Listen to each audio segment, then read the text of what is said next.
pluck you, because this is tutorial 6, I believe, of this playlist, where I talk about the pluck. Gorgeous. Now, like I said before, playing it on just, or pretty much just, sharp notes, for some reason sounds really cool.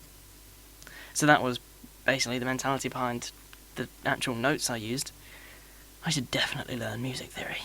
Anyway, as for the sound, pluck. That's basically all there is to it. I think when I was making this, I was originally going for a super saw, and so the way I usually start with a super saw and hammer is start with part A, turn the order way up of unison, get a million voices in there, pan, phase, max, plenty of that, and a massive load of pitch.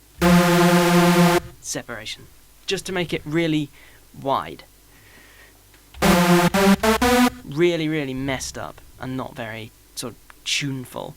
And then turn on part B, and in part B, crank up maximum voices, but have barely any pan, barely any pitch, and a tiny bit of phase. So when you put them together, it sounds like that, which is quite nice. And I think that's what I was going for with the hammer here. And as you can see from part A and B, I did do that, but I mixed it mostly towards part A. And then,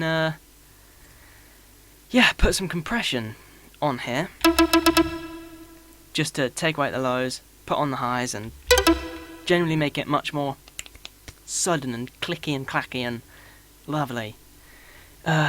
What makes it plucky is, surprisingly, the pluck. Now, how pluck works, I'm sure there's videos on it somewhere. Read the manual. It's not just a low-pass filter like you might think. It's a bit more complicated than that, but for now, I just used pluck to make it plucky. Other than that, reverb. And I added a volume envelope because without it, the notes were really long. So without the volume envelope, it just sounds like this, which is shite. With the volume envelope,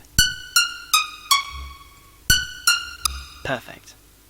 Now, to make the volume envelope go to part A and B, literally all I did was click global, and then turn the envelope on for part B, but don't click global. And then that means that the envelope for part 1 will also apply to part B. But that's it, I think. Effects. There are no effects. That's your pluck. Dun dun dun dun.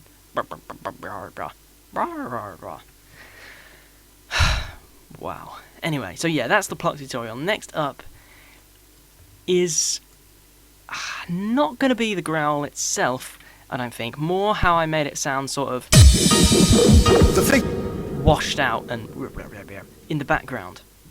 So, see you in a few minutes.